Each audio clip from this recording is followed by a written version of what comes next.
Ladies and gentlemen, boys and girls, children of all ages, welcome to the first inaugural episode of the Scene Snobs podcast with your hosts, Michael Gimbel. Well, hello there. And Casey Plott. Hi, everybody.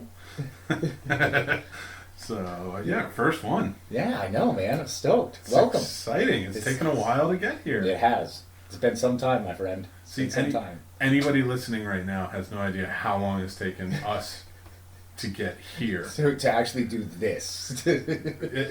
Years. Years. Because, Scene Snob, I've been doing reviews for a while. Yep. Yeah, you've been on fire with those between your Instagram, your Twitter, everything. Your Facebook. You've been crushing it, man. And we've hosted together before. We have. Yep. On another show. Yes, we did. Actually, two other shows. Two other shows. Well, you were the host. Fair. The first iteration. The iteration, yes. I came on as guest. Yes. But we're here. We finally got it. We can talk our geek stuff. Victory! Enjoy it. Unabashedly. And this has been a big week. Geeks. Huge couple of weeks. Yeah. Ever since you approached me and we kind of started hammering out what we were planning on doing, I feel like it's just a waterfall. trying to grab a drink from a waterfall. It's just outrageous with the amount. Why I wanted to start this so soon, though, because I was like, part of me all summer when I was setting everything up, getting the studio ready, it was October was my goal date. Mm-hmm. Just starting that month because Halloween's such a big thing, and we wanted to get that ready, and we love horror movies, so that's a big thing. But so much more, I was like, but it can't just be horror movies because we're geeks. We got to talk about everything.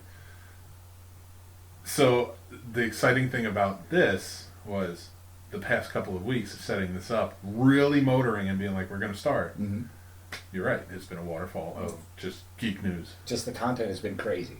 I mean, we've got a whole load to cover. I mean, you and I discussing everything from wrestling, then we got into the comic book, the MCU universe, everything that's happening there. There's everything going on with Star Wars, everything that's getting ready to come out with Disney Plus. I mean, it's nonstop. Oh my God, I didn't even think about Star Wars when we were writing down our list of stuff we want to talk about. Oh my God, that's killing me.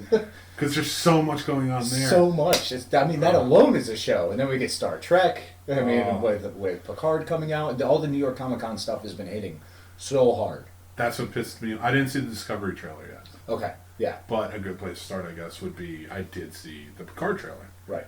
As soon as that popped up on my phone, I was like, I ran to the big screen, my TV, to watch it. I did the same thing. I saw it on my phone and was like, I gotta wait till I get home. And I actually pulled in, went right into the house, and was like, well, put it on the computer. I gotta watch this. There was the thumbnail was him and Jonathan Frakes facing each other, and I was like, there's no way watching this on my phone will do it justice.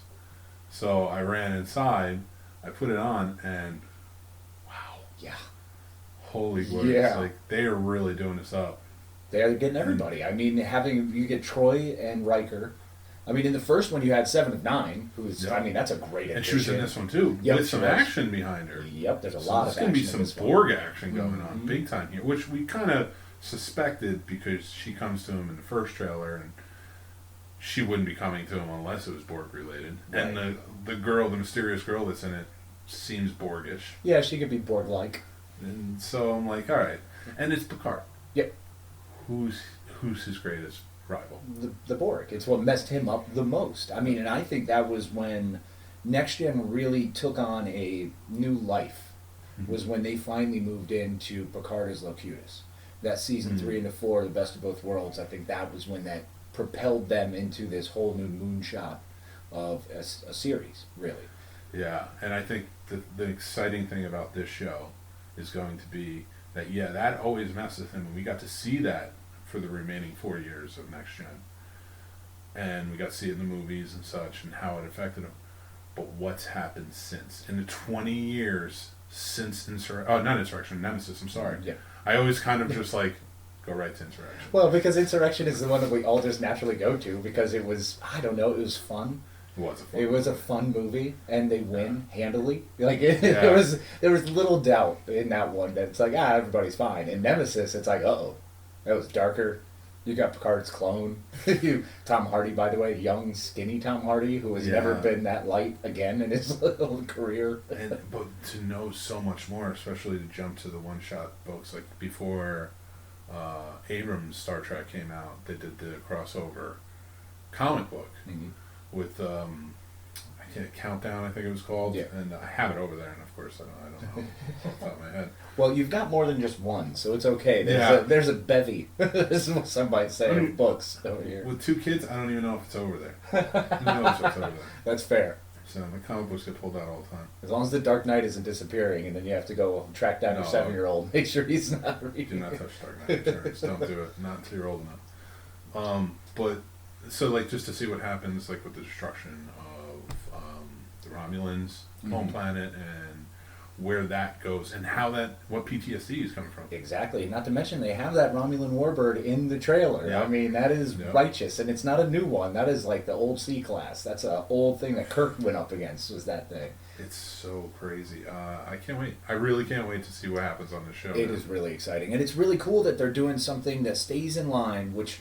makes me super excited, is that All Good Things was one of the greatest series finales for me ever. Just the way Next Gen did it and pulled it together. I think they pulled everything from all the series that made it great, and they just ran with it. Yeah. And Old Man Picard out there at his winery, we still get Old Man Picard out there at his winery. So everything kind of follows suit. It all remains. And this is even taking it further, because now you have Frakes and Troy out of Starfleet. So even back then, he was an admiral. So now we're going to be past his admiralship. Which is so weird, right? Like, yeah. And it's crazy how much older he looks than he did in All Good Things. Exactly. Yeah. Because I don't even... How long was All Good Things in comparison to now? Was it like 10 years after? Or I want to say it was 20 to 30 years after. Oh, okay. Yeah, so we could still have yet to be. Correct, yeah. We don't know. We know we're the Scene Snobs, but, you know, what we say is right. That's our way or the highway. Yeah. So many Star Trek fans are going to go crazy. Oh, yeah. And I don't blame them, but still. Well, that's part of the fun. Part of the lore of Star Trek is being able to jump into it, and I think that's why Discovery has gotten such a bad rap. I think that's part of why Discovery has gotten kind of the crap on it has. You and I disagree on this. See, because I love Discovery and what they did. I appreciate them for what they did. And I think they did get a little heavy-handed in some of the social justice parts that I think that took away from a bit of the story. You know, more importantly, took away from characters. Characters they were trying to build and give us a little bit of love behind, and we were trying to appreciate them, learn, grow with them, and then all of a sudden it went too far off the rails where everyone started to get really into these tight, focused lenses. And that was one of the great things about the previous Star Trek stories, is it was always characters trying to grow, trying to learn more, trying to do more, trying to be more. And I don't think we get a lot of that in Discovery. We don't get a lot of growth. We get a lot of problem solving, which is interesting, but we don't get how this character built up and enough for us to care about this character building up. Yeah. So. Well, 2 things on that. My thing with Discovery, and I don't want to go too far into Discovery because again I haven't watched the trailer, and I will watch the show, so I will continue with it. I'm excited to see where they take it because it's set so far into the future now. I'm not going to give away too much if somebody hasn't seen it, but because now it's completely out of any timeline in the Star Trek universe, I'm excited to see where it goes from there. How it got there, loved first season, loved it. I thought the first season was great. Second season was very heavy-handed. I get it. I don't care, and this isn't like female empowerment or anything. No. I get it. I don't care if all your characters are female. Yeah, if they're that doesn't good, matter. solid characters, have at it. Exactly. Go for it. And that's what bothered me. Is like Michael Burnham is such a. I don't want to say trivial. What's the character type I'm looking for? But like, she's so like 2-dimensional kind of. No. In the first season, she's so much more. Oh well, yeah. In the first season, she's is fantastic. She's torn between that whole. She wants Sarek to be her loving father, but she doesn't have a loving parent, even though she has Amanda, who's a loving mother, but also a loving mother to Spock. And then there's just that whole. It's a very interesting dynamic to play with, and I really like that they did that. I'm glad they went that way with it. It's afterwards, like it's kind of what are you left with, and the way in season 2 they just didn't continue the line properly. I felt like they kind of they took Burnham and just started kind of going all over the place. And they're like, what if she loses her mind completely? I wanted the team to be more Buffy the Vampire Slayers type team. Yes. Than the team we got, which was, wow, somebody said something and I figured it out, or or they're all figuring it out at the same time. It's just so weird to me. It's weird writing. Yeah. And when I hear it, I'm like, oh, come on, just make somebody shine in this. Yeah. It doesn't have to be everybody. And again, I don't care, man, woman, whoever. Just make somebody shine. Like somebody figure it out and take the right steps to get there. And I think that was one of the big things that they did great, and I'm going to always go back to Next Gen just because it, for me, is the penultimate. DS9 did this perfectly as well, is they had everyone kind of know their role very, very, very well. If you had a leader, they were fantastic leaders. They knew how to delegate, they knew who needed what. If you had a starship captain versus actually having a space station captain, you could have those two very different standings, but they also knew how to command, and that was important. And then from the command structure down, everybody kind of fell in line.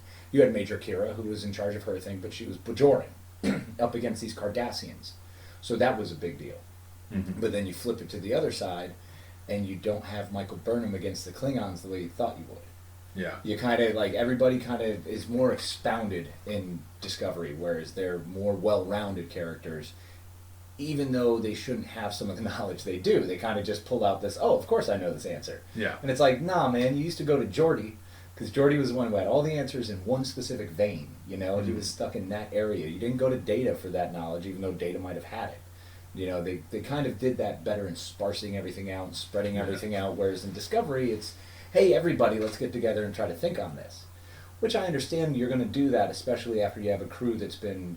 You had an evil, not to give too much away, but you had an evil captain who was in charge of everything, and he was a better captain, a better leader than I think most. Yeah. And that's what makes Anson Mount as Captain Pike perfect. He was was the highlight of that show for me, because 100%. He was, like they say in it, the best of Starfleet. He is the tops. Which for me is like, just get rid of... I don't even need Discovery anymore. I will still watch it, see where it goes, but just do a Captain Pike show. Oh, I would be. I'm in. And Rebecca Romaine as his number one was terrific. Oh. Which, to bring it back around, because we're getting a little off topic. Fair. Picard's dog is called number one. Yeah, I saw that. That was brilliant. How amazing was that? And everything on that was just perfect. And I thought, going back to the trailer, it seems like he didn't lose a step. Yep. He's just older. Yep. And you're dealing with Picard who's older. And they write it that way. So I'm so excited to see where it goes. Yeah.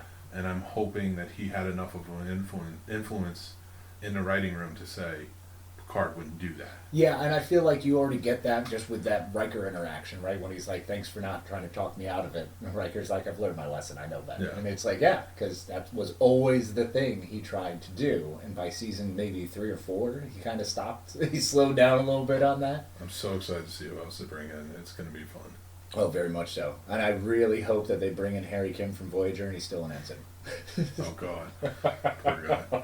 Well, with that being said, why don't we go into the next thing, which is Captain Segway here. This rolls over from our last show. Yes, which Michael was a king of the Segway. The Segway. You never knew it was coming until I said it. He just hit you like a 2x4 on the road. Like a 2x4, and then you knew we were changing topic. Exactly. It's coming up, and this popped up, and this has been huge in the news for lots of weeks, since August, I want to say, and that was finally Spider-Man's back with Marvel. Well, this has been Sony and Marvel. A tumultuous ride from the word go, because we had the very beginnings when it was enough that we lost Andrew Garfield as our amazing Spider-Man, who I always feel like did a great job. Mm-hmm. And I really love those storylines. Playing the Gwen Stacy end was perfect. I mean, it was nice to see that. Then we switched over to Tom Holland for Civil War, and I was a little leery at first, just hearing the news, and then you watch him, and it's like, this kid's got it. He's Peter Parker. Great. Nailed it. We get Homecoming, which was bloody brilliant. I love Homecoming. It's so good. Which is kind of funny to touch down on it. I thought it was a great movie, but I didn't love Far From Home, because there were some things in it that, like, Spider-Man for me is like the penultimate hero, because even Batman has wavered, Superman has wavered, all of the, and I realize those are DC, everybody. Yeah. I'm making a point here. Captain America's wavered. This Iron Man. How many times have we watched yeah, Tony but question himself? Iron Man was the type of character that would waver. That is true, yeah. So that's never really surprising to me. Fair. But when it comes to like Captain America, when everybody thinks back, they're like, Captain America's Captain America. Well, no, he became Nomad. No, he came Secret Soldier. He was done with it a lot of times. And yes, before everybody freaks out and is like, well, Spider-Man quit, that famous there's Spider-Man No More comic. He was, every time he quit, it was because he thought he killed somebody. Yep. And he was back to it by the end of that comic. Yeah. It was never a long run where he's not Spider-Man anymore. It was a couple days of him struggling with it and trying to go through the motions and how does he feel about it. Even Spider-Man No More was like a night. Like he was like refreshed, like, I'm not Spider-Man anymore. I have to be Spider-Man. Like, because it's not my fault. It is, but it isn't. Like, I take on the guilt, but it's not my fault. It's like I have to be out there. It's my responsibility to save people. And that's what I love about Spider-Man. He doesn't waver. Even when he wanted to quit when he got bit by that spider. He did not want this. He was done, but ever since Uncle Ben died, he can never quit. And Far From Home was like, it's almost, for me in the comics, it's almost been like, not that, it's like, yes, like I said, he can't quit, but it's a nagging thing. It's not that he doesn't want to. Right. It's not that he doesn't want to walk away. It's that he cannot, no matter where he goes. He doesn't get a vacation. He has to save people. It's inherent. It's who he is. So when he walked away from it, Far From Home, and was like, I just need a vacation. I want to do this.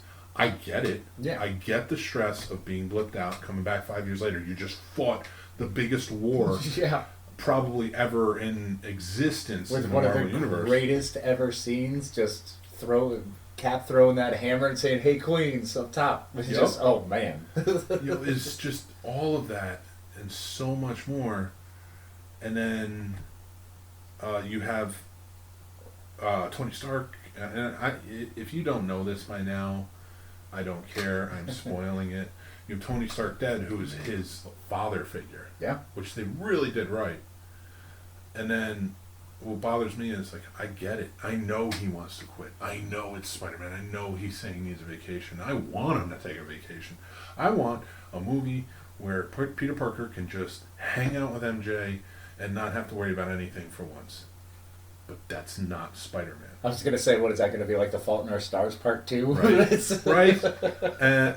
And I'd be okay with it because he needs that. But that's not Spider-Man. You cannot do that. He doesn't get a vacation. That's what always is the hang-up in his relationship with MJ, and I think they play that perfectly all the time, is the fact that he always runs away. Yeah. And not from... He's always running towards danger. Yes. And I could see where that would be enough of a problem that you can't... How can you stay with that? How is that sustainable in a relationship? And I think they play that well. Yeah. This is the beginning. This is the start of something that's really fun. Yep. And we get to see this relationship grow, which is one of my favorites, has always been MJ. I know the Gwen story is great, and I do love the Gwen story, but I'm much more of an MJ fan. So the fact that they have Zendaya, who's crushing it as MJ, she's doing great. And I love the lore changed. Yes. It doesn't have to be what it was because, as you know, and maybe some don't, she was the neighbor, and she was introduced after Gwen died, and Aunt May introduced them.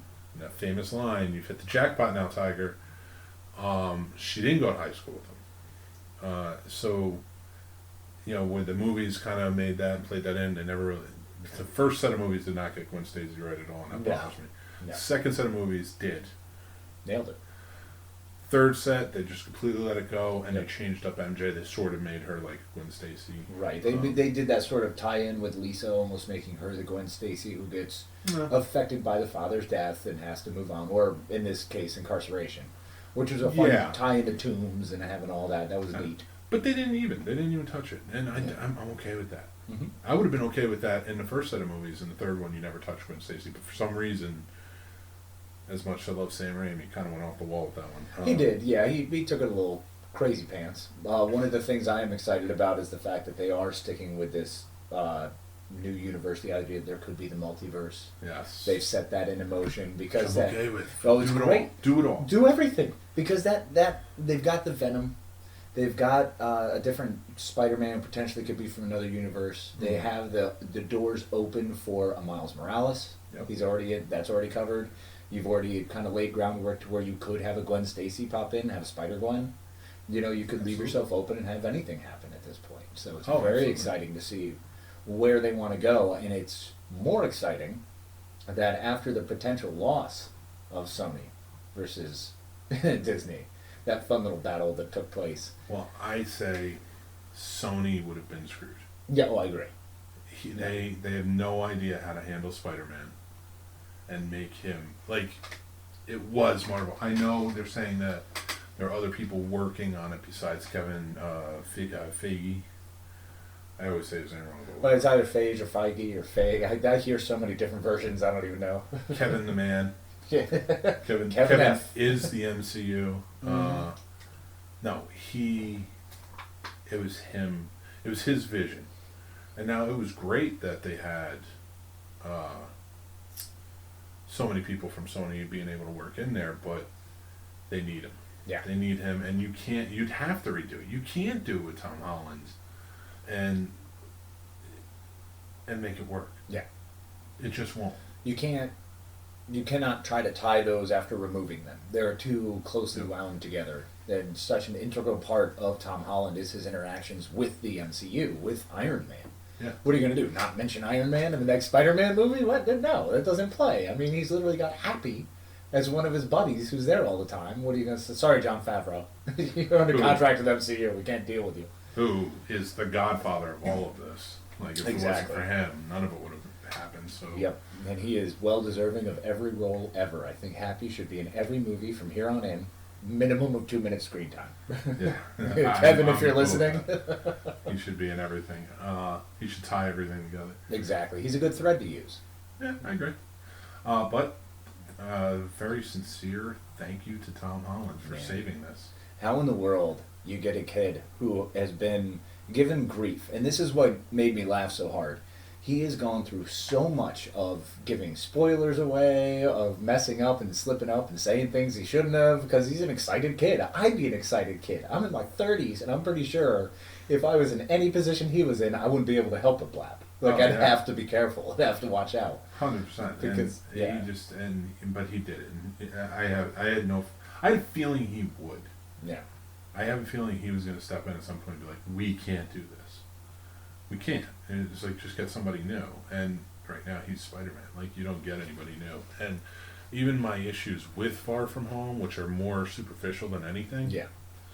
it was still a great movie. Oh, absolutely. And they did so well to tie things together. Even bringing J. Jonah Jameson back in as a, what's his name? That crazy guy on InfoWars. Oh, like, what in the world is Alex Jones? Alex so Jones. having an Alex Jones My type favorite guy. actor from Jason versus Freddy, who's not Robert Englund. I do love that they have, because I've been playing the Spider-Man video game. I really got into it. Oh, okay. I got heavily into it, and they have the J. Jonah Jameson doing those bits. It's Nice. J.K. Simmons, and every time you cruise through and you complete a mission or task, he has something to say about it, and it's always the evil spin on Spider-Man screwed us. Like, it's great, Oh man. my god! And that was another thing. It's like, you can't leave such a cliffhanger like that and then say, we're not working with Marvel anymore. What? Yeah, like they suddenly think they have it all figured out. That's kind of what my feeling was when Sony did this.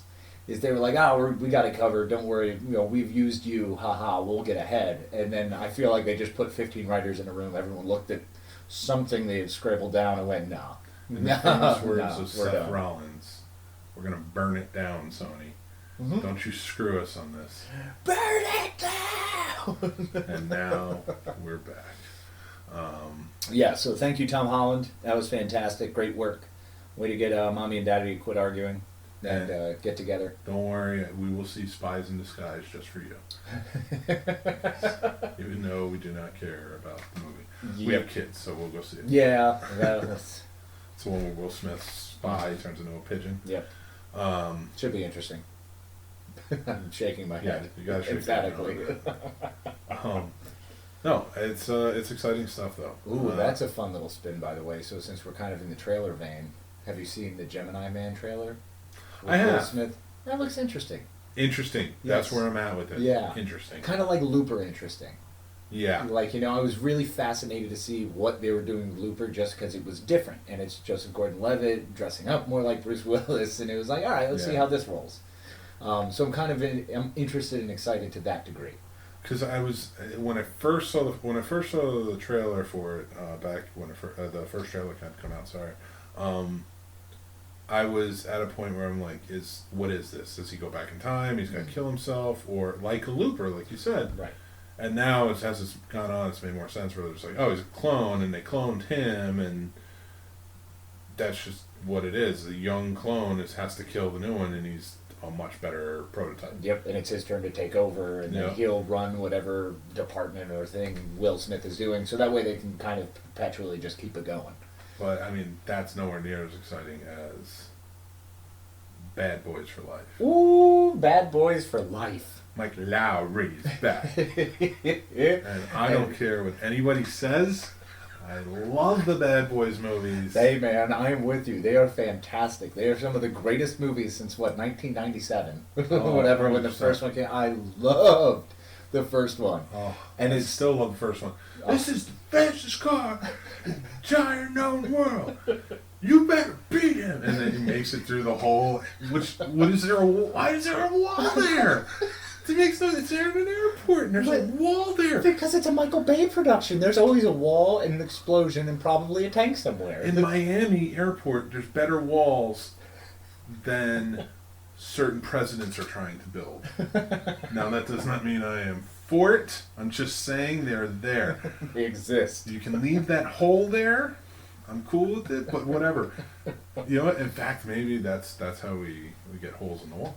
Is that it? We're just like, Mike Lowry needs to drive through this. Clearly. Oh, well, but it wasn't Mike Lowry. It was Martin's character. Yeah, Martin Lawrence's character. Martin Lawrence's character. Anyway, I'm getting off topic. Yeah, no, I can't. And I don't want to get political. This isn't NPR. We don't talk low enough. But anyway, that wall was ridiculous. Because remember, the other guy hit the wall. Yeah. Like 110 miles an hour, and Toast. no. He got out of the car. He had to limp out. Yeah. And then they shot him. Remember? Yep. And oh my God. And Tia Leone. Oh. She was fantastic back in the day. She was. She was one of my favorite humans on this earth. I was like, good night, Irene. Who is this woman? And what was it? She was her friend basically brought her to a party to be a prostitute for the night. Because that's a thing. That's you just hang out with a friend. You're like, oh, I'll prostitute for a night. That's of course. I mean, I did. Maybe it is. I don't Back know. in our earlier days, I thought we did it. Were we not doing that? I wasn't taking money. Oh, okay. I was just, Well, I wasn't taking money, but I heard, cigarettes are the same. So it was back then when we were I don't know where you were. There might have been some more walls and bars, but. I don't know. Everyone seemed really nice, and the dress code was easy. Fair enough. Anyway. Yes, so I did see Gemini Man trailer. Classic segue. Bringing it back. But yeah, Bad Boys is going to be fantastic. I mean, you never go wrong with those. Those are just fun movies. I love the second one when the boats are flying on the freeway, and I'm in. I don't care. That's what it is. It's Michael Bay and Bruckheimer, man. They're the same fucking dudes. Sorry. It's all right. I'm working on getting better about that. We'll give you one. All right. This is rated mature. Yes. For everyone who can handle that word. But we will try not to say that. Yes, trying to avoid that. We'll work on bleeping and having fun bleep effects. I don't know about all that, but go through and try to find every single one. Just skip that one. Yeah, just pretend you didn't hear it. We'll try not to. We're just in the excitement. That's it what is, came out. yeah, getting amped up. Especially for Bad Boys, because it's so good. And hey, it was one of those early rated R movies where you get to hear a lot of cursing and watch a lot of action. So for me, being, a freshman in high school when that came out, I was like, heck yeah, this is where it's at. Were you? Oh, yeah, man. So, wait, no. Were you a freshman? No, that came out earlier, didn't it? 97, I thought. No. Was it earlier? Was it 95? Might have been 95. Okay. I have to look that up because I think I was in 7th or 8th grade. No older than you. Yeah, no, that's fair. So, I mean, not by much. Not like I'm not dating myself here. That's all right, old fart. But now, because I thought I was like 7th, 8th grade when I came out. 95. Oh, no, it was 95. So it was. Okay, yep. because I graduated in '96 from 8th grade. Okay, yeah. So I was in 7th. Because I just remember my buddy bringing it over in freshman year on VHS cassette, because that's what I had downstairs in the basement. So we'll watch that and Starship Troopers. Those were always on constant go. Starship Troopers was just great. That's classic. It was funny because I went and saw that with Psycho Cinema, which is a popular Alamo Drafthouse club that we go to where they watch some really awesome horror movies and kung fu movies and so much more.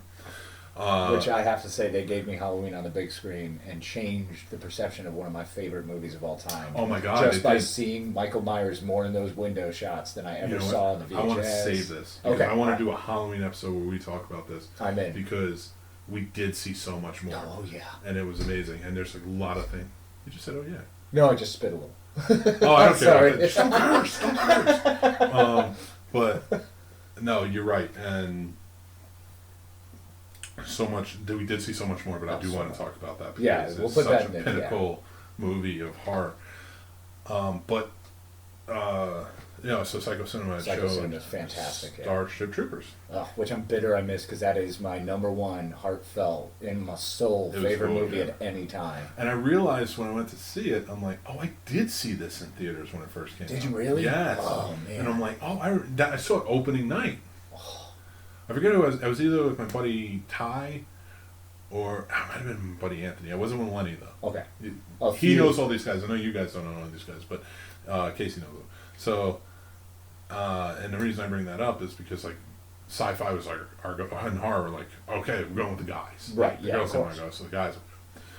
And we you take the girls Troopers. to, like, fancy movies, like Schindler's List and whatnot. Oh, God. Schindler's List? It's a moving, God. It's moving and touching. Oh, on so many levels. Although you can't help but cry at the end when they're putting the rocks on his grave. Oh my gosh, that's one of the hardest things to watch. I could have got more. Oh my God, could have saved more. It's insane. But in this climate, I don't want to stick up for Liam Neeson until I know it's okay. Yeah, I know. We should just wait. We only talk about Dark Man. We're only allowed to talk about Dark Man. Well, that was the time frame in which the bad thing happened with Mr. Neeson. So was it, or was it next of kin? We're not really sure. Maybe in between with Rob Roy. All right, I could be. Remember that Patrick Swayze and Liam Neeson movie with the Next brothers? of Kin? Yeah. Yeah. Oh my God. I not well. I just know it existed. Yeah, It's like one of those when you see the movie cover, it's like I know I've seen that. Kind of like the first time I remember seeing Tango and Cash. Like, ooh. I know I saw that one, but I didn't actually watch it. So it wasn't until I was older and then sat down again and was like, let me have some time with this movie. Because it was one of those you see on TNT or USA growing up, and you don't really get stuck to the TV. I love that movie. Yeah, I love that movie. Yeah. And it's just like, oof, like, it's bad, but I love it. It's good action. And well, it reminds me almost exactly of the other guys when you have Sam Jackson and The Rock in the very beginning screaming aim for the bushes as they jump off a building. That's what Tango and Cash was. It was literally that. He did, remember? Oh my God. It was perfect. Are we going to get shocked? Maybe. Yeah, you grab electrical lines and just zip line down them. Like, I don't want... See, so many people... And I love the Rambo movies, don't get me wrong. I actually love 2 the most out of all of them. See, and I love 3 the most, just because there was... You just love those glistening muscles. They had... it was more exploding boom booms. And I love exploding boom booms. No, I don't know. 2 is wild, Okay, 2 was pretty rough, and 2 had the hind. Actually, whichever one had the hind at the end, where they fought the helicopter and he blows them up. That was 2. Okay, and that is actually the one I prefer. Oh, because 3rd's when he has to go to the desert and save the general, right? He's fighting with the Afghanis against Russia. That's right, okay. 2 is when he goes to save the POWs. That's right. Which is my favorite one, and like when he grabs the microphone and he's just like, Murdoch, I'm coming for you. And like, he beats everybody up in the room. And I'm like, that's Rambo. That's what Rambo should do. And that's what this new one I'm hearing is. Mm-hmm. I don't know. I didn't see it yet. I haven't seen it yet. A lot of people are, it's the gruff that it's getting online, I think, is... It's weird how we've reached this era where I couldn't love social justice warriors more. I think it's fantastic. I think they're necessary. No, I think it creates... hate social justice warriors. But I think it creates... I like justice warriors. Fair. Like, don't talk about it online. Yeah. Go out and do something. So I love the people who go out and not just talk about it online, but do go out and actions do something. Behind it, yes. So like true justice warriors who are out there trying to do their best. But social justice warriors who are just trying to create controversy, which I think 90% of the time when it comes to being online, people are trying to create controversy. Well, agreed. But again, I don't want to get so far into that. This is Yeah, no, that is true. That is true. But that is more of a stirring the pot thing. But that's why I dislike that, is because there's been such a spin on Rambo. Because he's going against a Mexican cartel. This is Rambo Taken. That's what. It doesn't matter who he's killing. He's going to kill a lot of them. Yeah. It's like we didn't hear anyone complaining about the fact that Liam Neeson was going out killing, Middle Easterners. There was no issue there, or whatever. There's. It's so funny how people change the focus and want to put that lens on one thing and go, "Oh, this is how I feel about it," and it's Rambo. Well, everything is a product of its time. Precisely. So, like when Taken came out, we were like in the middle of the war in Afghanistan, Iraq, and like it's almost like I said, the villains in the movies and TV, sad to say but true, is a product of like the time. You know, and I mean, look how I've been taking Tommy to a bunch of psycho cinema movies, and he's like, why does everybody hate Russia? And then I had to explain the Cold War to him on the entire ride home, and it's like, because that's what the product of the time was.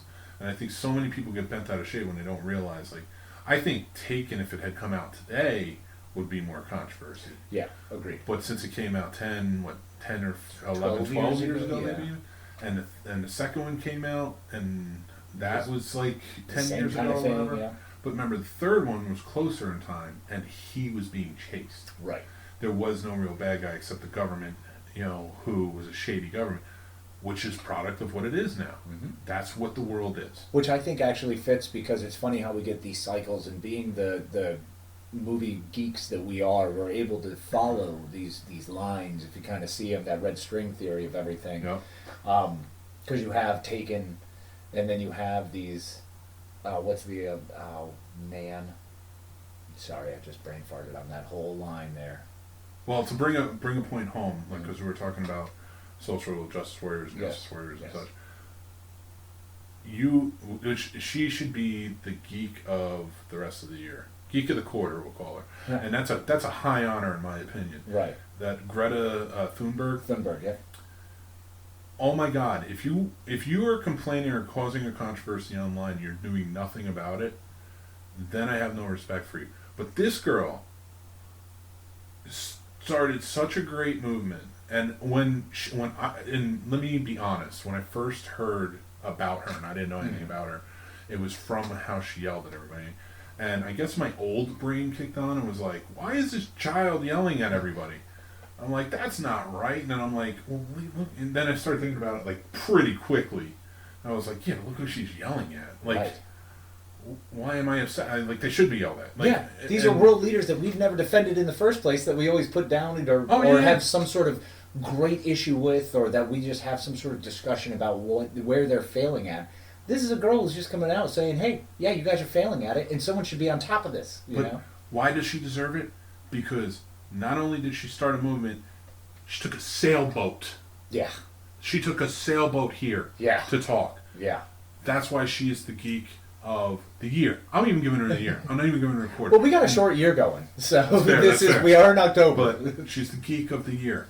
And the reason I say she's the geek of the year, because she's a geek for social activism to save the planet, and that's awesome in my opinion. So have at it and listen to her. Mm-hmm. She's smarter than I am, and she's probably smarter than everybody in that room. And she's inheriting their... That's when I realized, especially having kids, that's when I realized, as soon as I came around and was like, stop getting mad that a child is yelling at us because you're old and you don't like when children yell at you. Yeah, you're not used to it and it hurts. Not what she was saying. What she was saying was right. Correct. But I'm like, child's yelling at me, so get defensive. No, take that out of account and take her words and say, she's right. This isn't our world anymore. Mm-hmm. We're the ones that are going to have to be taken care of at some point. Yep. So we need to take care of this now and start making the changes we need to now. Correct. Or get out of the way. Exactly. If you don't want to make the changes, that's fine. Yeah. You don't have to make the changes. But move aside. Because there's a bigger thing coming through. And if you really, I stand by this, if you're one of those people who is going to run on the idea of the children being important or their futures, then you have to actually mean it. And you have to show that. And you have to back it up. And a lot of times, They don't. Yeah. It's been consistently that whole think of the children, but then no one does. No one does. So we're at that point where the children are standing up for themselves. Okay. I mean, I remember when I stood up for myself one of the first times. I was 17, going in front of the state senate to discuss bullying. And it's like that's where I went with it. And I stood up for myself, and I went out there and realized that these people just don't care. The older generation, the 50, 60-year-olds who are already in power. Because they were the bullies. Correct. They were. Yeah. And that's just because, again, as being geeks growing up, 6'8". I'm like 450 pounds. And I was a geek. I got picked on. Like, I know what that is. Yeah. So, I'm built like a shit brick house. You're not doing it to me now. But in high school, I wasn't built like this. Exactly. So, when you see these people, it's like, this geek of the year, Greta Thunberg, who sailed here. Yeah. There are people who complain that their cars are too cold when they get in the morning. This girl sailed here to yell at us and tell us to get our stuff together, and she deserves for us to listen. Not just her, all the young people. Yes. And that's why and I don't want to go too far into this. All I'll say is that's why when it comes to these young activists stepping up and saying, whether it be shootings, whether it be racial, whether it be whatever, and they're coming out and they're speaking out and trying to say, listen to us, we need to listen. Yes. We need to listen. And I don't want to stand on a soapbox and say, as older guys, and we are two old white guys, Yep. we need to listen. Because we need to get out of the way. Because there's a level of pride that we have to remove from ourselves. Yeah. This indignant idea that the sitcom dad has to be this certain way, so we have to be this certain mentality. And we just have to remove ourselves from that. That's all it is. We're not going to be the Tim Allen know everything, fix everything guy. We're just not going to be that guy anymore. I agree. You know what I'm saying? It's not a bad thing to have masculinity. It's not a bad thing to want to take care of your things and show off your muscles and be able to flex, but make sure you're flexing in the right direction. If it's not something you know about, just leave it alone. You know what I'm saying? If you don't know about it, that's okay too. Oh, I am certainly not smart enough to say both. And not to mention, if we don't have the Greta Thunbergs in the world, then, in my opinion, we're never getting to Roddenberry's Star Trek universe, which I think we still can. I still fully believe that. It can 100%. be realized. I mean, I don't think anybody...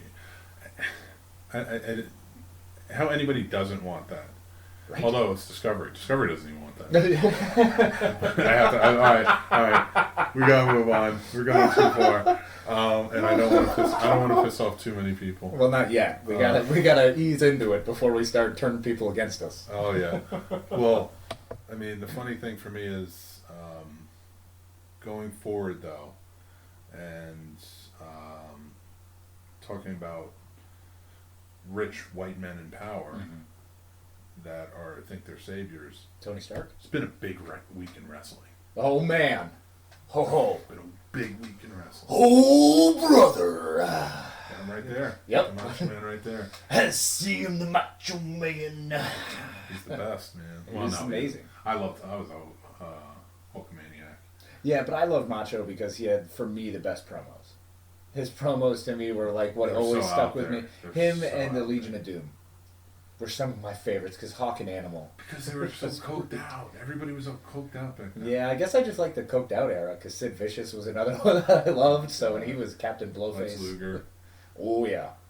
Oh Sting. Come on, man. Oh, when he was California Stinger. You leave beautiful Sting alone. Sting was my hero. Well, Brutus the Barber Beefcake was one of my heroes, and we all see where that went. Heart exploded. Yeah, it did. God. But. Hey, and that, kids, is why you don't do drugs. Damn right. But it's been a big week for wrestling. It's been such a big resurgence. Being Attitude Era wrestling fans. And that goes back because 80s kids, Hulkamaniacs, loving all of the WWF back then. And now to see what it's become, because living through the Attitude Era when they had to get edgy and they had to win the Monday Night War. Well, no, so getting the Monday Night Wars. I mean, that for me was my big thing because I love WCW so much because those storylines were so fulfilling. They were big and the characters were bigger and they were focused for me on the characters more about it. You know, you got more DDP, you got more wrestling. The cool thing was back in those days when they had the wrestling to kind of answer the questions. Like the little promos were the little byways and then they went into the wrestling. And it was always maelstrom because someone was coming out or from the rafters with a bat or someone was coming from under the ring with something. And WWE did it well too, but WWE had Stone Cold, it had Degeneration X, they had that big movement, and they rode that wave. Well, what imploded for WCW was the wrestlers had too much power. Yeah. And even like Kevin Nash has said that, and Scott Hall has said that. Hogan would never really say that, but like we all know because Hogan he wanted the power. now. Yeah. But like even like Kevin Nash was like, no, I was a booker, and if I wanted to take off, he was done. He was gone for months. Like whatever, he didn't care. So there's no consistent storylines, and nobody really cared what was going to happen. Whereas Vince and his entourage came in and was just like, we're going to run with this. We're going to tell good stories. It's going to be a great soap opera, and it'll be fun. Yep. And you had amazing people like The Rock. You had amazing people like Mankind, Undertaker, Stone Cold. Like everybody was just great. They were real characters. Like WCW had some great wrestlers. Yes, they did. But they didn't have great characters. NWO was great. Yeah. Sting was great. They did DDP have great characters. was awesome. I did love there were certain characters that I loved, and for me it was that first split of NWO, because now you have who's going to come to the rescue of the quote unquote good guys, and I kind of dug that simplicity in it. Maybe it was just very easy to get across. But the WWE was doing the same thing with Vince versus Stone Cold. You have the corporation versus the everyman who's fighting back against it. And I mean, who doesn't love that story? I mean, everybody's on board with that storyline. And it just has so much, and having Vince run with it would help so much. Yeah, him really Vince embracing was like, I'll be the that. bad guy. Yeah. And taking that on, and then making Stone Cold the anti-hero who's going to stop the evil organization. And he's not even like Everyman. He's like what Everyman wanted to be. Yeah. That badass, You can stand up and say, take this job and shove it in that David Allen Coe manner. And I love that they let The Rock guide it. The Rock took it away and was like, we'll bring it back more to wrestling. This is sports entertainment. This is what it is. And he was bigger than life, whereas Stone Cold wasn't bigger than life. Right. He was like the gritty guy you needed to get you to beat the war. Yeah. Afterwards, you had The Rock to kind of take you on that journey. Yeah. And then pass the torch on to the John Cena's and such. And then slowly but surely we lost storylines. Yeah. And I'm sorry, the storylines have not been good. The rivalries have not been good for a while. There's a lot of stuff that when I was trying to get back into wrestling actually, and this happened previous to us really hanging out when Shield was big. Shield had just kind of hit the scene. Yeah, but they had great characters like that. They had amazing characters, but there was no storyline to use them in. Like you just kind of get lost in these great characters. Yeah. But the storylines weren't succinct enough to keep me going. It's not enough. It's one day they're kind of good, one day they're kind of bad, and they couldn't decide what they wanted to do with certain characters, and it just felt wishy-washy.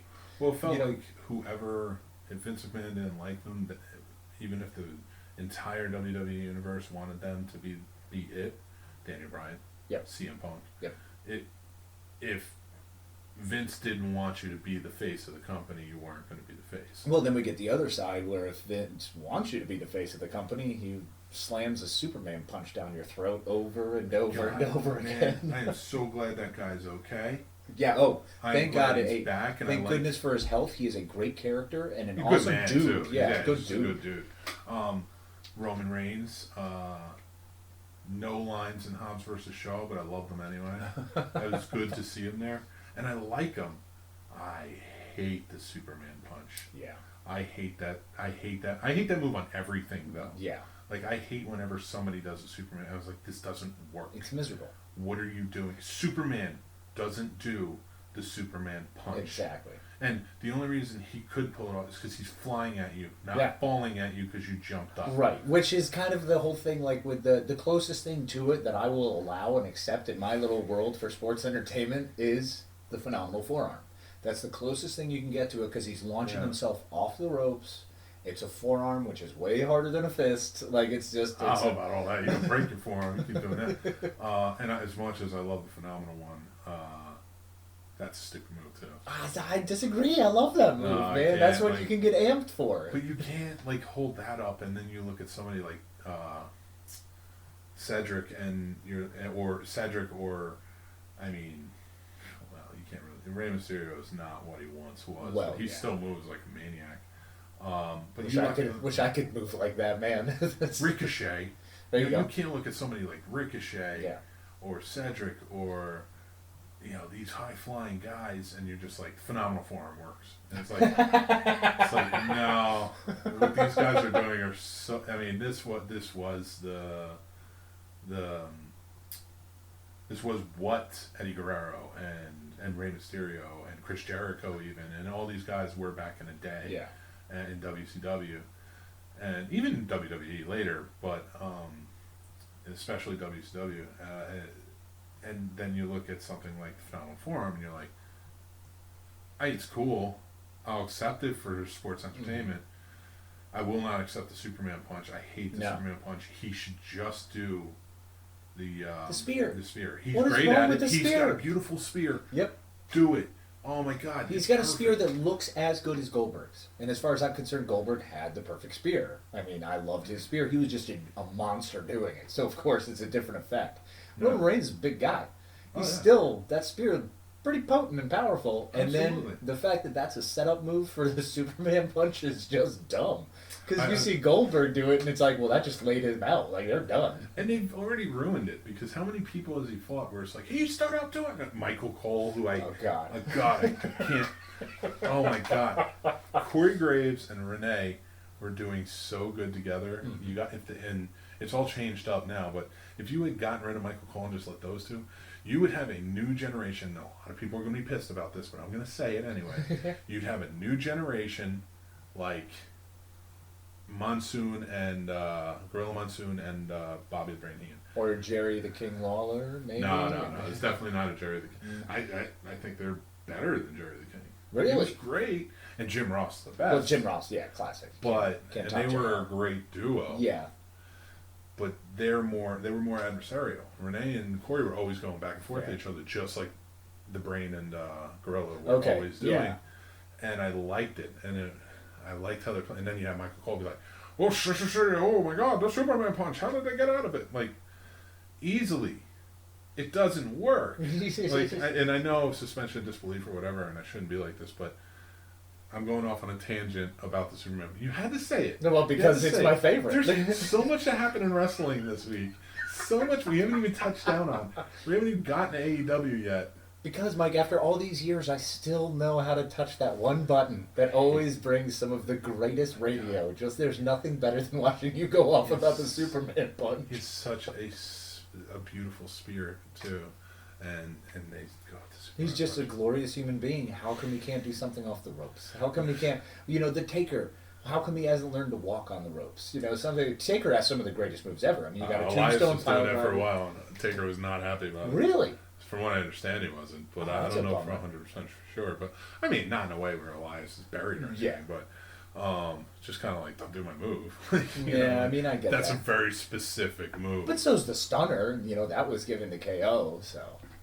Yes, but I mean, if you think about it, I mean, all the RKO is a stunner. Well, it's a Without flying the kick. stunner. It's a flying In fact, stunner. it's the you way mean the RKO out of nowhere? the way Randy does it is beautiful in a way that's like, I almost like it a little bit more than the stunner, just for showmanship wise, because it's like they didn't even know it was coming. Like with the stunner, you had to wait for him to turn around It was a and setup, kick yeah, and he'd go. yeah. It was a whole big setup, and it was beautiful, and the storylines led to it being even more beautiful. Mm-hmm. But like with the RKO, it's just like he's the Viper. Yeah. He's going to attack. Yep, and he's going to get it, and you're not going to be ready for it. I mean, Yep. he's phenomenal. But I've always loved Randy Orton. He's one of my favorites. I mean, I Yeah. didn't like him when I was younger because he was a bad guy. Like it was, Yeah. he was one of those when he came on the scene. I was like, I'm not a fan of this guy because he's a bad guy, and he was at the time the Legend Killer, Mm-hmm. and he was just wiping out everybody I loved, and I was like, well, this sucks. But then the more you watch him, it's like he's an incredibly technical wrestler Yeah. who's really good and has a great personality. I just love the way he plays it, whether he's heel or face. He almost just always he's the Viper. Yeah. That's just what he is, and I think it's better when you have a character who doesn't play into their face or heel tendencies. They just are their character. Yeah. And whatever storylines make them either heel or face. That's what I like. That's why like about John. I like a lot of things about John Cena. John Cena as a human being does some awesome things. As a wrestler, I mean, he's not like my favorite. Yeah. I don't love the cartoonishness of his character, Right. but it's not for me. Yeah. You know, Exactly. you know, we're Attitude Era kids. This is for children, and they eat it up. They love it. So I'm cool with it. They never give up. You know, dude does over 600 Make-A-Wish appearances. Oh yeah. You're a winner in my book. Like, Oh, he's crushing it. He used his power for good. He is a good comic book hero, Yeah. essentially. Oh, and, yeah, and yeah. it's perfect for the WWE. I think I it's. think they needed it at that point. Yeah, of course. And it does, look, it gets old because when you're the one-trick pony Superman who's always victorious, that's what you are. And you're the good guy who's always fighting for right. So, I mean, it kind of gets stale. It does get wooden. yeah. But it doesn't stop it from being entertaining. And Yeah. that's important. But you know what made it entertaining again is now there's competition. Oh, ho, ho, here we go. So the one thing we used to always love, our Monday Night Wars, are back. Ooh, and then we needed them. I Yes. don't think we realized how much we needed them. And just to see AEW step up with their first episode, and man, they blew NXT out of the water. Which I'm not a big NXT guy. Like watching it was Right.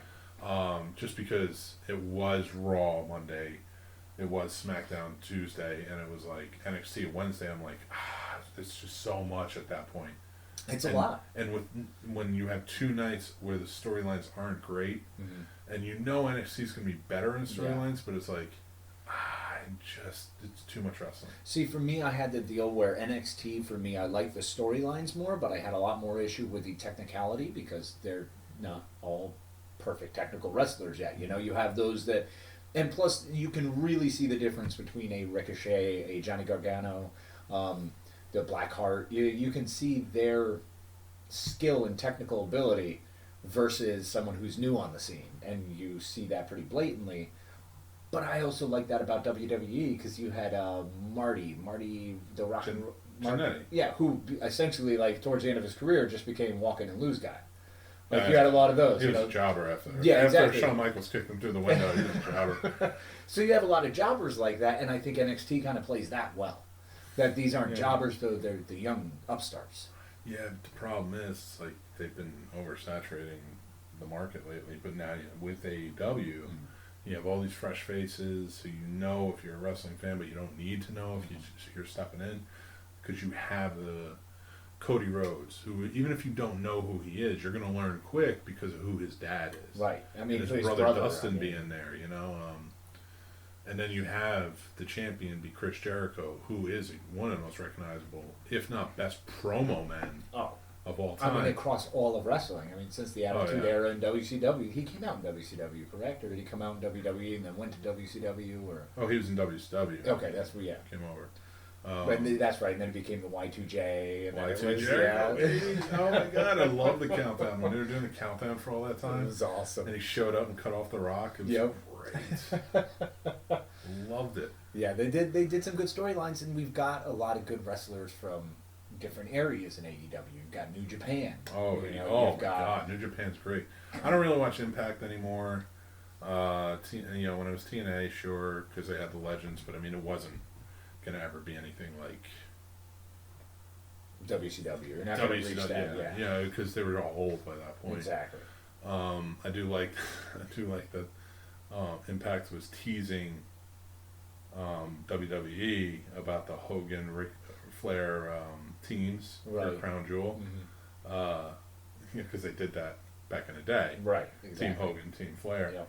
And so they posted up. It was like, hey, it's a really good idea. You know, and like, it was funny. Like I do like that WWE's getting ripped on a little bit, and they're getting kicked in the gut a little bit. I think they need to. I And think yes. you and I have seen that where NXT was that moment of taking something away from Vince, and not taking it as much as Vince finally kind of being willing to let go a big chunk of power there, and we get to see Triple H really step up. Yeah. And Triple H has always been phenomenal as a wrestler through all of his years. He was the Connecticut Blue Blood, so of course I immediately latched on to him, being a Connecticut boy myself. I was like, yeah, I like that guy. NXT had a great show this week, though. Exactly, they were phenomenal. And it was a switch over for me, but at the same time, like, it was AEW. I was like, I want to see what happens in AEW. I want to see them plant their flag there. Why did I forget that? I wanted to see them plant their flag and see what they were going to do. So I didn't watch NXT this week, but I'm going to start checking in because Finn Balor's back. Mm-hmm. They had some great matches. And listen, I'll watch some of their matches and highlights and things like that. I may not watch the show, but like I still respect good wrestling, and Absolutely. NXT has some great wrestlers. Yep. And Raw has been getting much better. This past SmackDown this week, which premiered on Fox, was definitely done up, but I'm hoping they can keep it up. See, here's the thing with what they did in AEW versus SmackDown. And this is something that just being a fan long enough to kind of understand the difference between these two. You have AEW coming out, and I go back to that Cody Rhodes because it was very much so for me a signature match where you get to see him just bust out all of his moves. Like you get to, in a lot of the AEW wrestlers, they all got to use their moves. They pulled a lot of big players out. You know, they get to show the big show. Yeah. This is who we've got. This is what we can do. And it was magnificently well done. And you have on SmackDown on the other end, everything we've known, everything we've seen, the known commodity now on Fox, and all they did was trace all of the known commodities out and say, hey, this is what everyone can do. Yeah. You know, I mean, you had that one where we got the 6-man tag match or 8-man tag match where you've got the phenomenal forearm coming out versus the RKO out of nowhere versus, I mean, just everybody got to whip their moves out. Everybody got to pull them out. You know, Kofi Kingston losing like 8 seconds to freaking Brock Lesnar, who's just the worst wrestler ever, in my opinion. I wouldn't say the worst. I'm sorry, man, but you've got the monster among men, and you're not using him right. So I would much rather see him take that role, and I think he is a better character. That was the thing that pissed me off the most, as much as I like Braun. How underutilized and how many storylines that were screwed up. Yeah. They set him up so many times perfectly to have great matches. Mm-hmm. Even against Roman. Yeah. And it's like, what do you do? You're dropping a ball. Who cares about everything else? Like, shut up. Yeah, and Braun Strowman like, are you kidding me? He's going to be taken down by a Superman punch. You're out of your mind. God. You're out of your mind. It took 4, whatever it was. 4 or 5. It's like, oh my God, he's getting up there. Shut up, Michael Cole. Like, we know. Like, Superman punch doesn't work. So, and I know how this works, but I know it's not real, but come on. Not that it's not real, but like it's, they're beating up their bodies, but like, you know what I mean? Like, no, but it's storyline. You know, he's not really going to kill him with the Superman punch, you know, like, I get it, but like just something prettier. Like you're a good wrestler. Yeah. Come on, give us something prettier. Yeah, he could give us something prettier. Like you said, he's got that spear. The spear's fantastic. I would argue that he has a better spear than Goldberg, and I know. You just set the world on fire. No, Goldberg had a beautiful. See, he's got definitely a better one than Goldberg now. Well, yeah, because Goldberg's like 60 and his spine is fused and everything else. But you have to remember, Goldberg was just the beast. Yes, and that was the best part about him, was his monstrous size, and the idea of him launching himself through the air with that spear was phenomenal. Especially when he gave him 2 or 3, and it was like, oh, yes. I loved somebody assessed the fact that Hulk Hogan was on Raw this week. Mm-hmm. And was like, at one point this year, he had more appearances in the WWE than Brock Lesnar did, and Brock Lesnar was the champion. Yeah. So like, it's like, what? That's why I don't like Lesnar, man. Just one of those things. I've never really liked him. He was the 10-second match guy, and he did it again with another 8-second match, and I think that hurts SmackDown in the long run. I think if they continue to play those storylines, because I'm not sure how they're going to marry everything. Because they had that whole Raw versus SmackDown, and they had for so long it was 2 different companies, or as they were billed as separate. And now it looks like they're kind of fusing at everything. And I don't know if that is a product of moving to the new networks, or if they're getting ready to do another mix-up. And maybe they're setting up Kane and Lesnar for WrestleMania, but they'll do it on SmackDown now. Yeah. And it will be Friday nights, which now I won't have a problem watching wrestling all week. Watching AEW and switching back between NXT and such, and watching Raw and watching SmackDown. Monday, Wednesday, Friday is a fair spread. Well, yeah, because you still have Tuesday, Thursday for, like, right now, horror movies. Like, I mean, this is our time of year. Like, I watch my horror movie.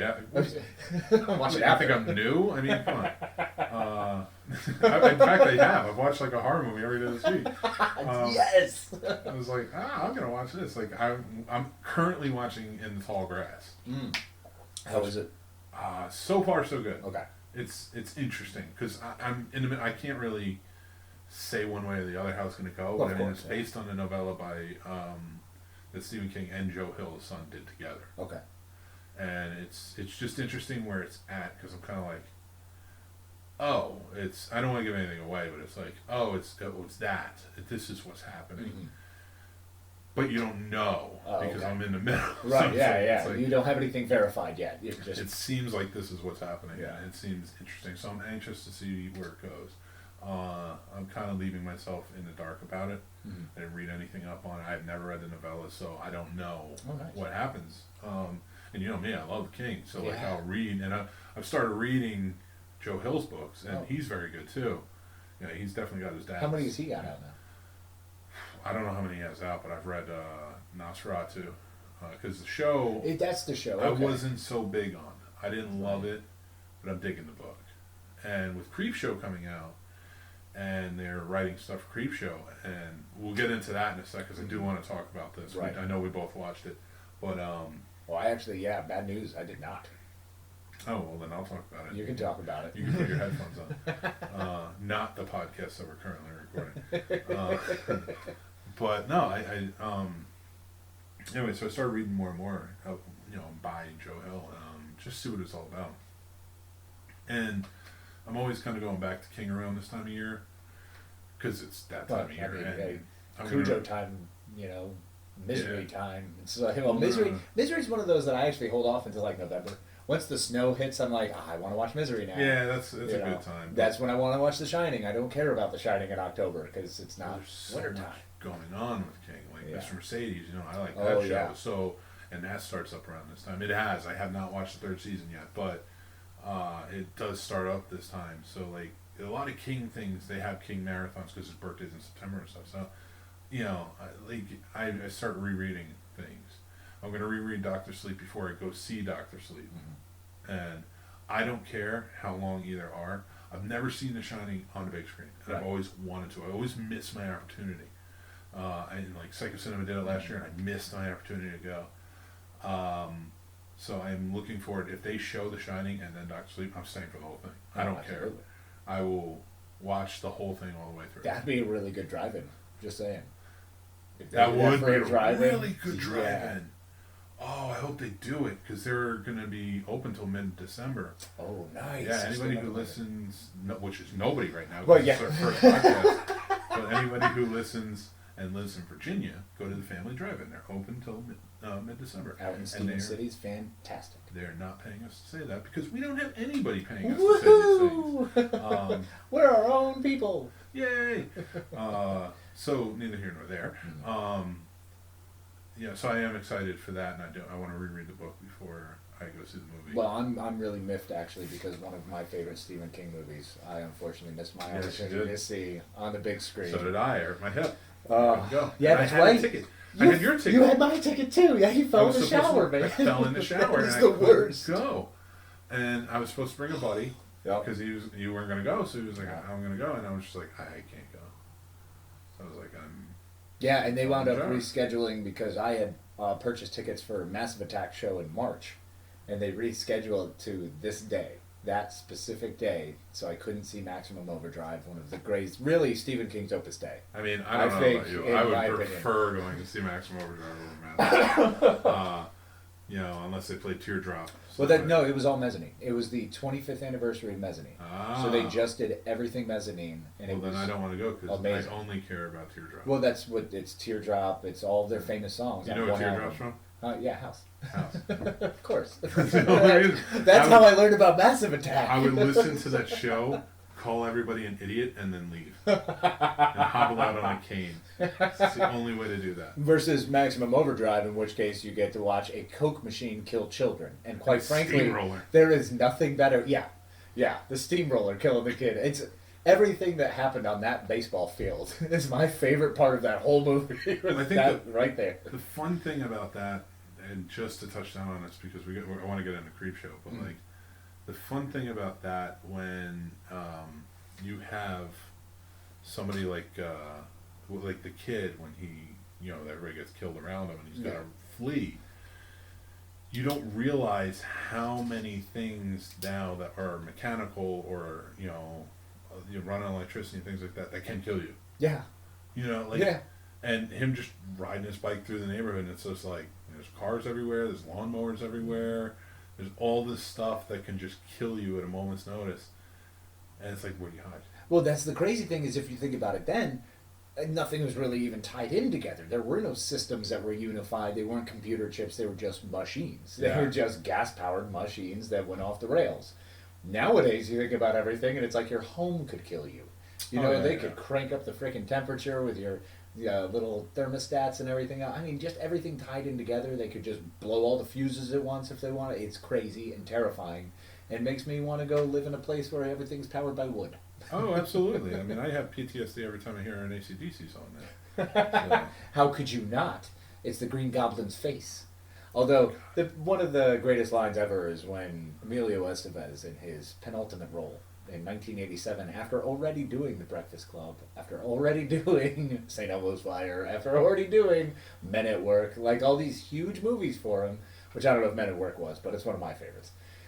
He gets plugged into this and walks up to a truck with the face of the Green Goblin and tells him that he's got the best pure uncut stuff on the East Coast and tell his friends if you know what he means.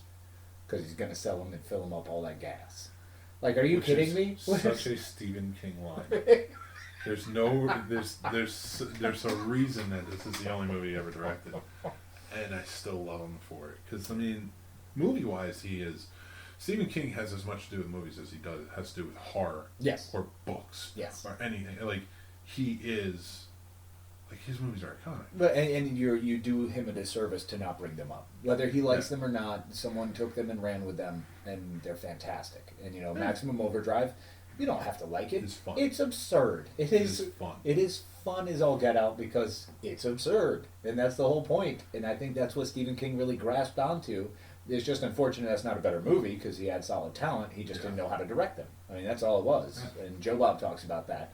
One of my favorite human beings on earth, Mr. Which Joe will Bob be Briggs. here in 9 days? 9 days. I cannot wait. That is my hero. My 3 literary heroes that inspired me to become a writer are Stephen King, Hunter S. Thompson, and Joe Bob Briggs. His articles, because if you read his first book, it's just a collection of his reviews.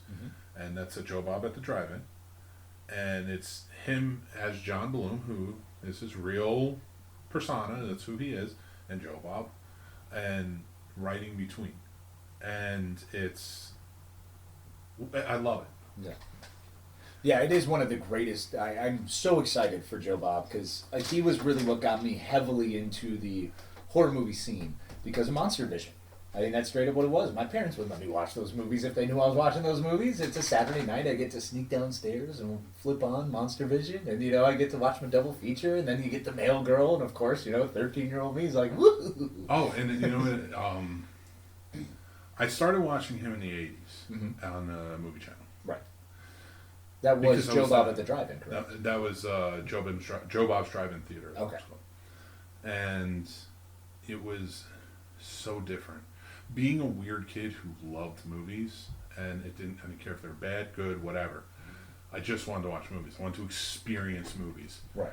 So, to watch somebody talking about, because I knew who Zachary was. I knew who all of these horror hosts were. Elvira was big back then, but Joe Bob was different. Joe Bob, it was almost like he brought the experience to you. Yes. And because it wasn't just horror. He had those bad action movies, bad kung fu movies. He had those drive-in movies.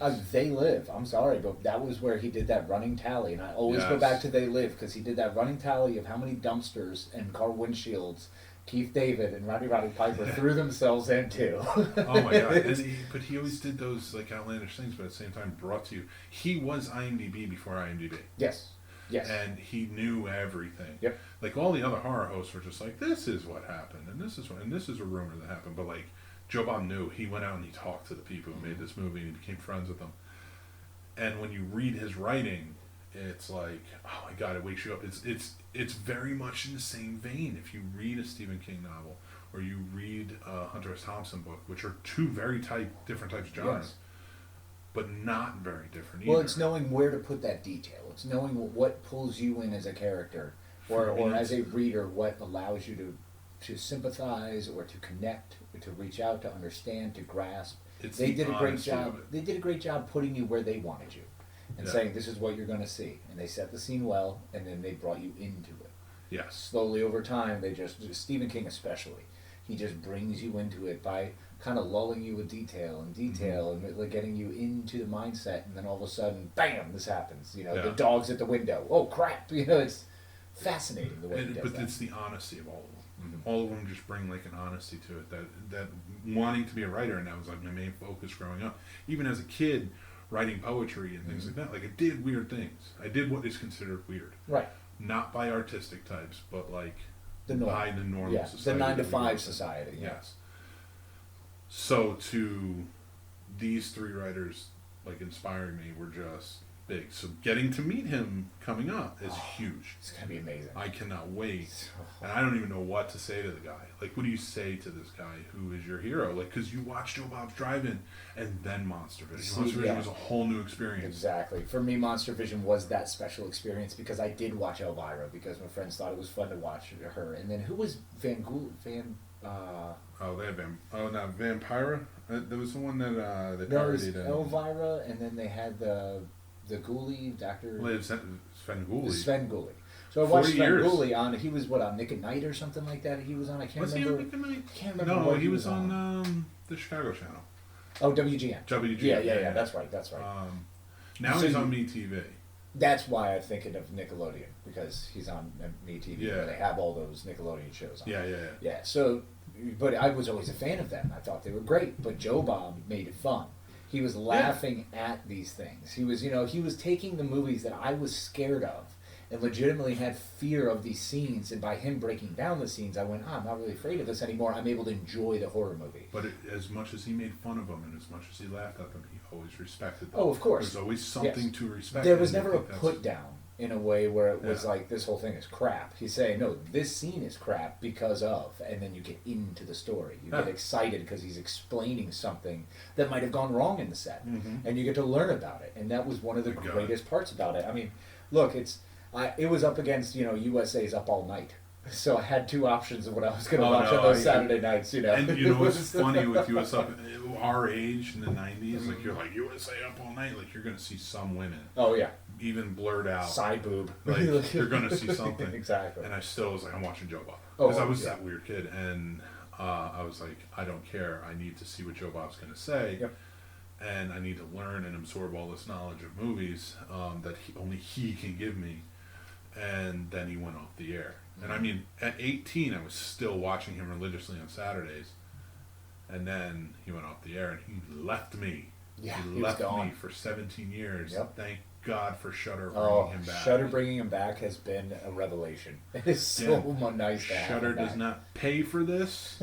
They don't even know we exist. They have no one does yet. So One day, hopefully, they will. this is as embryonic as it gets. We are. But I am telling you, this is it's a I'm godsend. so excited. I have no idea what we're going to say to him. I mean, I might just try to bring up the fact that Roddy Piper, Keith David scene is what got me into all of these officially. That was That what would locked just me be in. honest about it. Just tell him what got you there. Man, that monster, and especially what he's doing.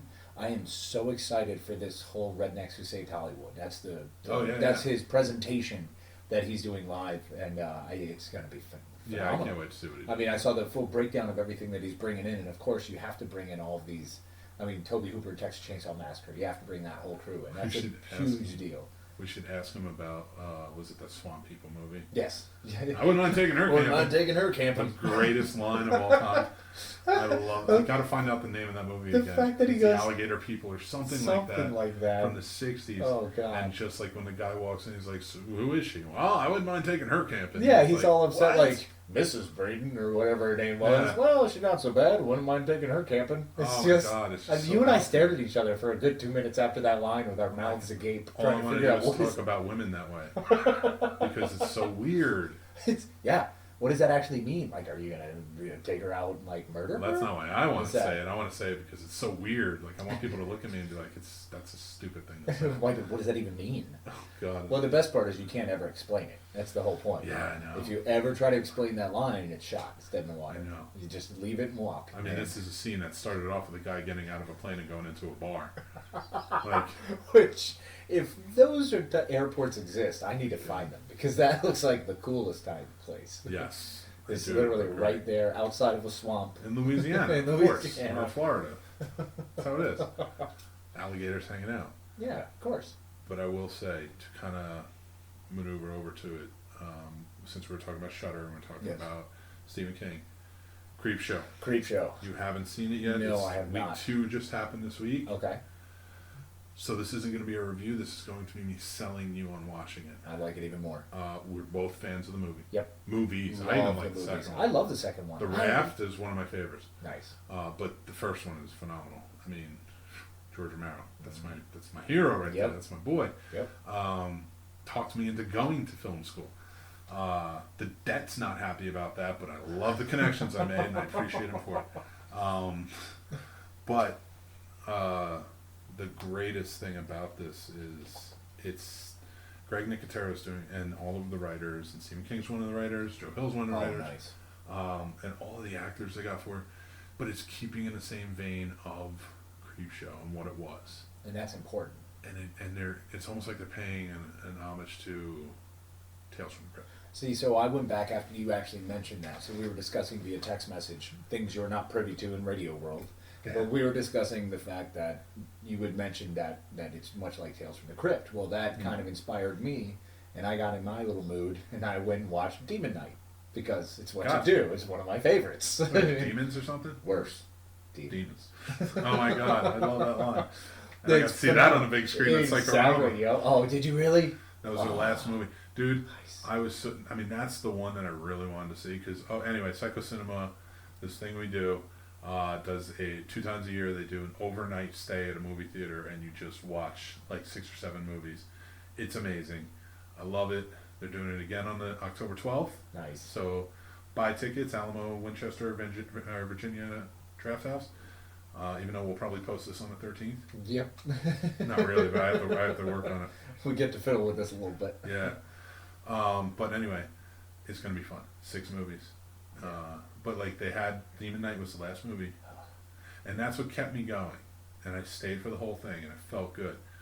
Because you get Billy Zane on the big screen. Come on, man. I don't know if I can do it for the next one. I'm going to try. But like, I've seen Hellraiser too much lately. Oh, is Hellraiser the big finish? Yes. Yes. Which is a great movie. Yeah, but you and I have already we've gone back and forth on this. Hellraiser is one of my all-time favorites because the Yeah. Cenobites legitimately scare me. That is a Absolutely. nightmare I have. So I love that movie, but every time I go back and watch it, I can only watch 1 or 2, and then I'm okay with them, but it turns into that horror porn, essentially, Yeah. where it's all gore. It becomes a gore Yeah. fest of how gross can you be, and it's like, I'm good.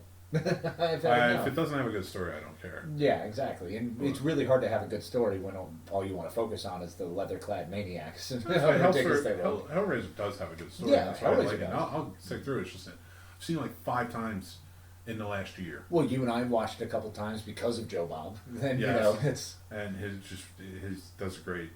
He does great little vignettes on it and hosting it. But I watched it for other reasons too, and I'm just like, oh man, I was like, it's so good, and it would be cool to see it at Psychorama, but I'm gonna be really tired. And watching a movie that I've seen 5 times this you're year, gonna fall asleep to it. I'm like, I might fall asleep Yeah. to it, or I might just have to go home because now it's at like 10 a.m. and I'm like, I've been up all night. I need to go home. you know? Yeah, seriously, Hellraiser isn't worth the extra hour and a half. I'm gonna try though. I'm gonna really push because I always want to stay up for all of these. Right. And they are showing some good ones. Sad you're going camping because I know Hellraiser on the big screen would be big for you. But they're also showing House. Which I love House. House is one of those go-tos that USA played ad nauseum, it felt like, back in my childhood. It was always House or House 2 was on. Mhm. And I love those movies because they're just outrageous. And House 2, another one that legitimately scared me because of a cowboy ghost up in the attic. And when you live where the foot of your bed is at the attic door, the idea of that thing running down the door was not cool. No, I was not all right with that. not at all. No. And it's gonna be fun. But, Yeah, it is. That is going to be that's a fun lineup. But I don't know. It's also kind of weird. House and Hellraiser. I don't know how I take those together. In the same It makes mix. sense for the theme. The theme being monsters. It's like a monster mash. Oh, okay. Well, So yeah. like you have ghosts, you have vampires, you have witches, Yeah, you fair. have all this stuff. So Yeah. demons. Yeah. What are they, demons or something? Worse. Demons. Nice. Love it. We can pull it out 3 times. I promise. We got I one more in love this. it. I love it. That's how we have to end the show. We gotta go. Why? Demons or something. Where's demons? Anyway, there, got the third one. He got the third one. And I whispered it. I was just going to let you go with it. Yeah, I was just going to let you roll with it. But yes, going back to Creepshow though. Yeah, because Gotta watch it, Creepshow. dude. Well, and I absolutely will. Like I said, it was one of those. I got caught up in Demon Knight because Tales from the Crypt. Once you said that, kind of my brain flipped, and I was like, I haven't watched Demon Knight in almost 3 years, and I love that movie. And Billy Zane's hilarious in that movie when they're all caught at the top of the barn and Oh he's my just God. hollering at him. So good. Dude. And then you also get, Creepshow, even the classic Creepshow. That was one of those that I latched onto very early, that I loved Creepshow more than Tales from the Crypt. Because I wasn't really allowed to watch Tales from the Crypt if Mom knew that's what was on. You know, it was one of those I had to avoid. HBO Whereas shows. Creepshow, for some reason, my stepdad liked, so we could watch it. So I got away with Creepshow more, so it meant more. And then I was also locked up because, work is dumb, and I finally found some room to watch a movie, and I wanted to do a throwback, so I went back to Cabin in the Woods. One of my not favorites. much of a throwback. No. It I mean, took it's a while to pretty get to tight. 2012. Yeah. But, I mean, whatever. I mean, we'll teach our own. It's still a great movie. Pre-kid era. So before I had a child, when I was a different man, and then watching that movie Fair. through different lenses, it's like, okay. No, that's like pregnant Pretty with your recent. child. Yeah, no, that's fair. I wasn't Like, that far out of the realm. Yes, you didn't have the child yet, but she was there. No, I did I love that movie, man. Cabin in the Woods is one of my favorites, just because it's Thor at the same time as he was Thor. Yes. Except he's bald and he, with that shaved head, and I was Yeah. like, oh yeah, no, he was still okay. I remember this guy. So good. That is such a good movie. And that's Drew Goddard, the guy who brought us Daredevil. Yep. Which was a great iteration of Daredevil. It's fantastic, and I really like the way he spun. Well, because it's that whole Joss Whedon, Drew Goddard, that whole crew. Franz, I'm gonna forget his name. French fans. Yeah, but that's what it's something like that. Something It's- like that. Who was great in Bloodsucking Bastards? Who You was Might Be the a Killer. friend of mine. Oh my God, You Might Be the Killer is great. Phenomenal. I love that movie. 2018 surprised me a lot with its horror movies, especially towards the end of the year, because Summer '84 is great. Oh, Summer '84 is fantastic. You Might Be the Killer. I loved. Hell House 2 came out. Okay, I And haven't loved seen Hell that yet. House. What Hell was- House LLC. Okay. One came out yes. in 2016. 2 came out last year, and then 3 just came out this year. And it's a trilogy. It's a planned trilogy. The Final Girls. I love the Final Girls. It was great. Final Girls is good. Tragedy Girls came out, and that was really good. Oh, that's right. That was the one I didn't watch yet. Yes. So you had all of those, but my favorite, I think, in my mind, still the best movie of 2018 is Mandy with Nicolas Cage. Yeah, agreed, and it's fantastic. Finally made it through. Well worth it. It's- Worth it. I mean, that was so many people should need to check this movie out if you haven't seen it, especially if you're a horror fan. It was brilliant. And honestly, after watching it, I realized it just has the pacing of Amityville. And Amityville is one of my favorites. Yeah. So it just paces. That first hour and a half is almost succinct with the same hour and a half. It's that same stretch where you're just building, and get ready, and then walls and down. It's solid thing. fantastically well done. But with that, I feel like we've been snobby enough. We didn't even talk about Creepshow. You know what? Yeah, Let's save it. I want to talk about it when you watch it. Well, yeah, exactly. I mean, I plan to watch it this week. Because this past episode had such a brilliant take on werewolf transformations Ooh. that I would really like to talk to you about it. And actually, let's plan for that next week. Ooh, let's do werewolf I chat. do want to do a werewolf Yeah. chat. Absolutely. Well, let's just do a full-on monsters chat. Yeah, we have a lot of room of October left. We need to talk about, we need to split that up. Because I am going to see Wolfman's Got Nards on Yeah. October 16th, which is a documentary about the monsters. The Monster Squad, yeah. And I would like to talk about that too. But I like how we're doing show prep in our first episode. Well, it's great because I mean, they may now never hear this episode. This might be the one that we listen to and we're like, well, that didn't work. They're gonna hear it. I don't care. I'm just You will gonna enjoy blindly this. throw it on. We don't have any intros or outros yet. We're brand stinking new. I mean, You'll love it. the babe wet behind the ears. Well, we managed to cover a lot. There's a whole lot going on this week, and I think we did a fantastic job of just scratching the surface. We need to talk about AEW. No. We didn't talk about anything. Barely. Whatever. We got a briefly lot into of it. time. There's a whole lot They're of not things. going anywhere. And here's the other thing. All of our wonderful, fantastic listeners, we appreciate you all very much. And please do not be afraid to give us feedback. If there's something more you'd like to hear us talk about, if you'd like to get our take and spin, please go ahead and comment.